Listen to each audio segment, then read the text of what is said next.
पे आज चुनाव के नतीजे आए हैं, जिस पे आम आदमी पार्टी की ऐतिहासिक जीत हुई है। अभी तक लगभग 58,000 वोट से आम आदमी पार्टी के कैंडिडेट रिंकू जी आगे चल रहे हैं। थोड़ा सा गिनती और बाकी है, लगभग शायद 10,000 वोट की गिनती और बाकी है। ये बिल्कुल अनप्रेसिडेंटेड जीत है और इस पॉइंट ऑफ व्यू से देखें कि ये कांग्रेस का गढ़ रहा है। पिछले 60 साल में से 50 साल यहाँ पे कांग्रेस जीतती रही है, तो उस गढ़ के अंदर सेंध मार के आम आदमी पार्टी जीती है। पिछले साल हमारी सरकार बनी थी पंजाब के अंदर। एक साल बाद के बाद ये चुनाव हुआ। किसी भी नई सरकार के लिए पहला साल बहुत कठिन साल होता है, बहुत कठिन, क्योंकि पुरानी सरकार ने जितने भी गलत काम किए थे, पुरानी सरकारों ने, वो हमने एक तरह से लीगेसी की तरह हमने इनहेरिट किए थे। और बहुत सारी प्रॉब्लम्स थी। उन सारी प्रॉब्लम्स को सॉल्व करते करते करते पंजाब की आम आदमी पार्टी की भगवंत मान सरकार ने एक अपने लिए इतना पॉजिटिव वातावरण क्रिएट किया कि जितने काम किए, हम तो केवल काम की राजनीति करते हैं, ना हम धर्म की राजनीति करते, ना हम जात की राजनीति, केवल काम। हमारे कामों के बेसिस पे हम वोट मांगते हैं लोगों से। तो एक तरह से पंजाब की जनता ने, जलंधर की जनता ने, और जलंधर का जो ये नतीजा, ये पंजाब का मूड है, पूरे पंजाब का मूड इस तरह इसमें दिखाई देता है। उन्होंने भगवंत मान साहब के आम आदमी पार्टी की सरकार के कामों पे ठप्पा लगाया है कि जी लगे रहो, बहुत अच्छा काम कर रहे हो, इसी तरह से करते रहो, हम आपके साथ हैं। ये बहुत बड़ा मैसेज है। तो जलंधर की जनता को मैं बहुत बहुत तहे दिल से शुक्रिया अदा करना चाहता हूँ। पंजाब की जनता का मैं बहुत दिल से शुक्रिया अदा करना चाहता हूँ, बधाई देना चाहता हूँ इसके लिए। मैं थोड़े से आंकड़े आप लोगों के सामने रखना चाहूँगा। पिछली बार 92 सीट्स जीत के हमने सरकार बनाई थी, आज से लगभग 1.25 साल पहले। वो एक वेव थी आम आदमी पार्टी की। उस वेव में भी जलंधर की लोकसभा सीट में 9 विधानसभाएं आती हैं। उन 9 में से हम केवल 4 जीत पाए थे, बाकी 5 कांग्रेस के पास चली गई थी। तो ये इतना जबरदस्त कांग्रेस का गढ़ माना जाता है कि 9 में से 4 ही हम जीत पाए। उस वेव के अंदर भी 5 सीट कांग्रेस जीत गई। आज उस 9 में से 7 सीटें आम आदमी पार्टी जीती है। केवल 2 जलंधर सेंट्रल और जलंधर नॉर्थ की सीटों पे हम थोड़ा पीछे हैं। पिछले साल असेंबली का जो चुनाव था विधानसभा का, उसमें हमें पूरे पंजाब में 42% वोट मिले थे, लेकिन जलंधर में हमें बहुत कम वोट मिले, हमें 28% वोट मिले। आज इसको हमने बढ़ा के हम लगभग 34% वोट पे हैं और जलंधर जीत रहे हैं। पिछले बार असेंबली चुनाव में 4 विधानसभाएं ऐसी थी, शाहकोट, आदमपुर, फिल्लौर और जलंधर नॉर्थ, जहां पे हम तीसरे नंबर पे थे। आज इन 4 में से 3 सीटें हम जीत गए हैं और 1 सीट पे हम सेकंड नंबर पे हैं। और 2019 के चुनाव में, लोकसभा चुनाव में, जलंधर सीट से, लोकसभा की सीट से हमें केवल 2.5% वोट मिले थे। आज हमें 34% वोट मिले हैं और हम जीते हैं। दूसरी पार्टियों ने, बीजेपी ने एक नेता के, अटवाल साहब के बेटे, चरणजीत सिंह अटवाल के बेटे को टिकट दिया था। कांग्रेस ने संतोष सिंह चौधरी के बेटे को पत्नी को टिकट दिया था। दोनों को हरा के पंजाब की जनता ने परिवारवाद को हराया है और काम की राजनीति को वोट दिया है। 2014 में आम आदमी पार्टी की 4 सीटें थी लोकसभा में, 2019 में 1 सीट रह गई, और फिर जब मान साहब पंजाब के मुख्यमंत्री बने तो 1 भी सीट नहीं बची। आज आम आदमी पार्टी की लोकसभा में एंट्री हो रही है, 1 सीट से एंट्री हो रही है, और मैं समझता हूं कि बहुत जल्दी आम आदमी पार्टी का लोकसभा के अंदर बहुमत भी होगा। भगवान ने अगर चाहा और देश की जनता ने अगर चाहा तो आम आदमी पार्टी अब नेशनल पार्टी बन चुकी है। तो एक लोकसभा ही ऐसी जगह थी जहां आम आदमी पार्टी की मौजूदगी नहीं थी, अब वहां भी आम आदमी पार्टी की मौजूदगी हो गई है। मैं फिर से पंजाब की जनता को, जलंधर की जनता को बहुत बहुत आभार व्यक्त करता हूं। बहुत बहुत धन्यवाद जी। जलंधर लोकसभा में जो बाई इलेक्शन हुआ, उसमें जो नतीजे आज आए वो आम आदमी पार्टी के कामों पर लगभग 14 महीने अभी हुए नहीं हैं। 16 मार्च को हमने ओथ ली थी, 16 मई को 14 महीने होंगे, तो लगभग 14 महीने पुरानी सरकार के कामों पर पॉजिटिव मोहर लगाना बहुत बड़ी बात है। जैसा कि हमारी पार्टी के सुप्रीमो अरविंद केजरीवाल जी ने कहा कि हम धर्म की या जात पात की राजनीति नहीं करते। हम मोहल्ला क्लिनिक गिना रहे थे, जो आम आदमी क्लिनिक हमने पंजाब में बनाए हैं 580। हम वहाँ स्कूल ऑफ एमिनेंस की बात कर रहे थे, स्कूलों के नाम पे वोट मांग रहे थे। हम वहाँ पर बिजली का बिल ज़ीरो जो आया उसको आगे कैसे लेके जाना है, ऐसे ही ये जारी रहेगा। उसके लिए बिजली जो हमारा PSPCL है उसका बजट हमने जो पे कर दिया उस पर वोट मांग रहे थे। हम इंफ्रास्ट्रक्चर से जो है उसके नाम पर वोट मांग रहे थे। हम व्यापारियों से बात कर रहे थे, किसानों से बात कर रहे थे, मजदूरों से बात कर रहे थे, हर एक की भलाई की बात कर रहे थे। इसीलिए ये बहुत ही अच्छी बात है कि लोग पॉजिटिव राजनीति को पसंद करने लगे। ये शुरुआत दिल्ली से हुई थी, जब 28 सीटें आई थी, फिर उसके बाद 67 आई, 60 उस पर 63 आई। तो अरविंद केजरीवाल जी ने जो काफिला शुरू किया था रामलीला ग्राउंड से, वो आज एक नेशनल पार्टी के रूप में बहुत बड़ा बन गया है।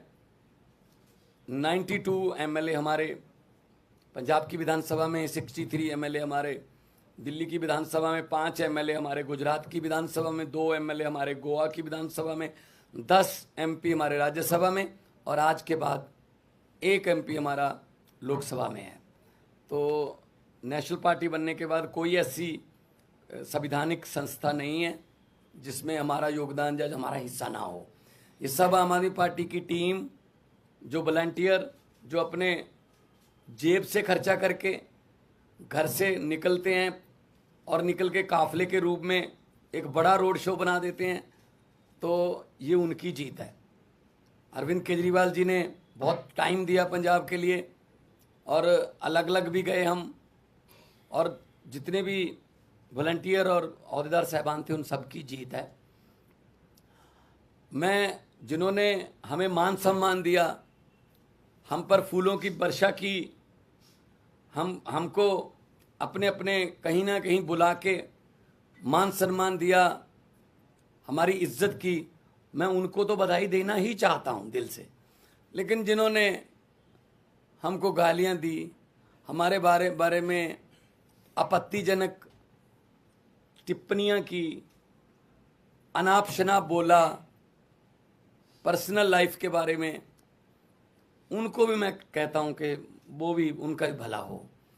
अब उनको शायद पता चल गया होगा कि ये बातें पुरानी हो चुकी हैं कि किसी पर कोई भी इल्ज़ाम लगा दो, ये हो गया वो हो गया। लोग इस पर ध्यान नहीं देते। लोग ये चाहते हैं जी हमारे बच्चे को पढ़ाई अच्छी मिलेगी, हमारे बच्चे को रोज़गार मिल जाएगा, हमारे बिजली का खर्चा कम हो जाएगा, हमें बुज़ुर्गों का इलाज फ्री हो जाएगा। लोगों को ये मुद्दे चाहिए। शायद आने वाले दिनों में वो जो भटके हुए लोग हैं वो भी शायद अपनी जो है लाइन या अपना एजेंडा चेंज करें कि हमें ये एक दूसरे पर कीचड़ फेंकने वाली राजनीति की बजाय हमें विकास की बातें करनी चाहिए।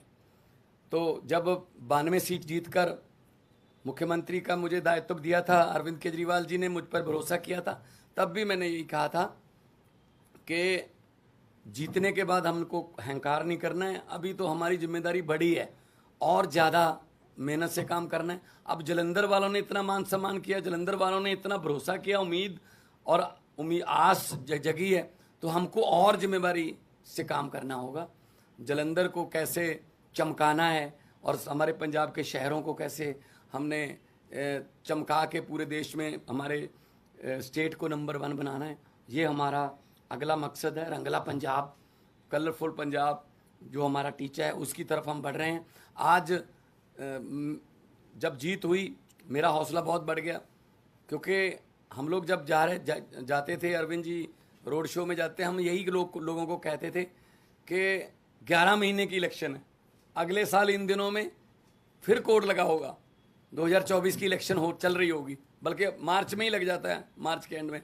तो 10-11 महीने हमारे एमपी को मिले हैं, लेकिन 10-11 महीने में ही हम इतना काम करेंगे कि अगली बार हमको हाथ जोड़कर वोट ना मांगने पड़े। अगली बार हमारे काम और कामों के आधार पर जितना हमें समय मिला, पार्लियामेंट में जलंधर की आवाज़ पंजाब की आवाज़ बन के गूंजेगी, ये मुझे उम्मीद है।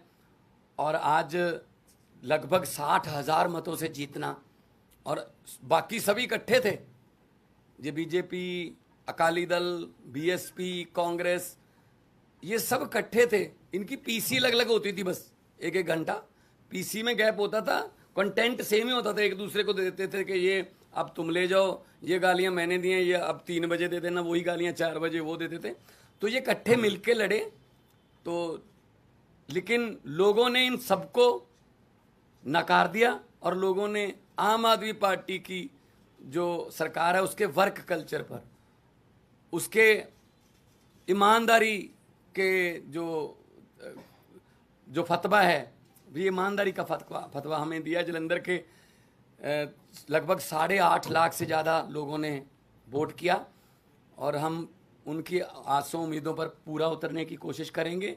और हमारी जिम्मेदारी, इसको हम जिम्मेदारी समझते हैं कि हम जलंधर के लोगों की उम्मीदों पर पूरा उतर सकें। इस सिचुएशन कैसे देखते हैं कि लास्ट ईयर आपकी सरकार बनी और कोई नहीं मान रहा था कि आप संगरूर हार सकते हैं, आपकी अपनी सीट थी और इतनी मजबूत पोजीशन में आप संगरूर हार गए, और अब बहुत कमजोर पोजीशन में मान रहे थे, कोई आपको जीतता हुआ मान नहीं रहा था, लेकिन ये आप जीते। तो मतलब ऐसा क्या हुआ है और पिछली बार ऐसा क्या नहीं हुआ था? देखो, आम आदमी पार्टी है, अभी हमारा वोट बैंक जो है हमें भी नहीं पता कौन है।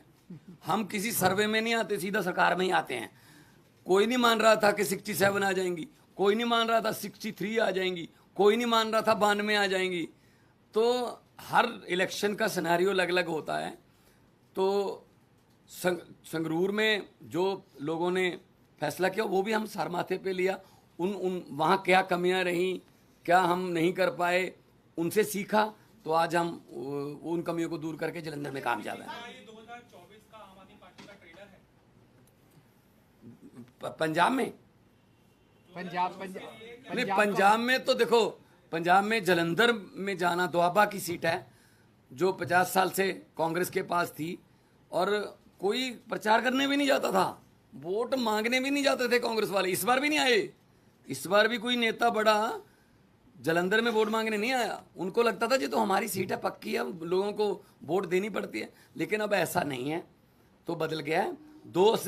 इस सीट के जीतने के बाद लोकसभा में हमारी परफॉर्मेंस और अच्छी हो जाएगी, विधानसभा में हम ऑलरेडी हैं, और इतना अच्छा काम करेंगे 2024 में 13 में से 13 सीटें जीते हम अपनी मेहनत में कोई कमी नहीं छोड़ेंगे। सवाल आपसे ये है कि दोआबा रीजन, और दोआबा रीजन में भी जलंधर की सीट, और वो भी सिंपैथी वोट, ये सारी चीजें थी। ऐसे में एक्स फैक्टर क्या रहा जो आम आदमी पार्टी को इतनी बड़ी जीत दिला गया कि 5,000 से हार और 50,000 से जीत हो गई? एक ही फैक्टर था, वो था काम। पिछले 1 साल के अंदर मान साहब के नेतृत्व में पंजाब की आम आदमी पार्टी की सरकार ने जो काम किया है, वो काम अपने आप में बोलता है। हर क्षेत्र के अंदर बिजली फ्री हो गई, बिजली के पावर कट लगने बंद हो गए। कोई सोच नहीं सकता था पहले 7-7, 8-8 घंटे के, साल भर पहले पंजाब में पावर कट लगते थे, अब पावर कट नहीं लगते पंजाब के अंदर। बिजली ठीक हो गई, अब मोहल्ला क्लिनिक बनने चालू हो गए। सबसे बड़ी बात है कि लॉ एंड ऑर्डर जो कहते थे इनसे संभलेगा नहीं, बॉर्डर स्टेट है इनसे संभलेगा नहीं, अब लॉ एंड ऑर्डर बिल्कुल स्टेबल हो गया वहाँ पे। साल भर लगा हम लोगों को, क्योंकि पिछली सरकारों का जो वो था वो हमने इनहेरिट किया, लेकिन अब लॉ एंड ऑर्डर के जो अमृतपाल का जो पूरा वो हुआ, जितनी मैच्योरिटी के साथ मान साहब ने उसको डील किया, सब लोग इनकी तारीफ कर रहे हैं। तो बहुत सारे काम 1 साल के अंदर जितने काम हुए, नौकरियां कितनी दी, 29,000 सरकारी नौकरियां दे दी। और आपको शायद ये नहीं पता, जान के ताज्जुब होगा, पिछले 1 साल से इन्होंने देश भर के अंदर घूम घूम के पंजाब के लिए 40,000 करोड़ का इन्वेस्टमेंट शुरू हो गया है। ये एमओयू साइन नहीं हुए, नॉर्मली तो एमओयू फर्जी साइन होते हैं। वहाँ पे भूमि पूजन चालू हो गया है, फैक्ट्रियों का लगने का, जमीनें खरीद ली गई हैं, नारियल फोड़ दिया गया है। तो 40,000 करोड़ की इंडस्ट्री लगने का इन्वेस्टमेंट ये लेके आए हैं, जिससे 2.5 लाख बच्चों को नौकरी मिलेंगी। तो जो इन वो काम है, काम बोलता है, वही एक्स फैक्टर है, वही वाई फैक्टर है, वही जेड फैक्टर है। सर, दो और चुनाव थे उत्तर प्रदेश के निकाय चुनाव में आम आदमी पार्टी कई सीटों पर आगे कई जीत रही है, लेकिन कर्नाटक में नतीजा आप लोग के अनुकूल नहीं है। 209 सीटों से लड़े लेकिन कहीं भी सकारात्मक परिणाम नहीं है। से कहीं ना कहीं शुरुआत करनी पड़ती है, तो शुरुआत है, वहाँ भी एक समय आएगा जब जीतेंगे, हर जगह जीतेंगे। उत्तर प्रदेश में अभी कई जगह से नतीजे आ रहे हैं। अभी अभी मेरी संजय सिंह जी से बात हुई थी और काफ़ी उत्साहवर्धक नतीजे हैं, और मैं समझता हूं कि जल्दी आम आदमी पार्टी जो है उत्तर प्रदेश के अंदर भी अपनी छाप छोड़ेगी। सर, कर्नाटक में बीजेपी के पोलराइज्ड कैंपेन के बावजूद उनको बहुत ही साउंडिंग डिफीट दिख रही है इस वक्त। इसीलिए उन्हें सोचना पड़ेगा कि ये सारे पैंतरे चलते नहीं है, काम करो। काम तो करते नहीं है वो, तो बिना काम किए उल्टे सीधे उस पर लड़ते हैं और वो चलता नहीं है। जनता जो है, जनता काम मांगती है।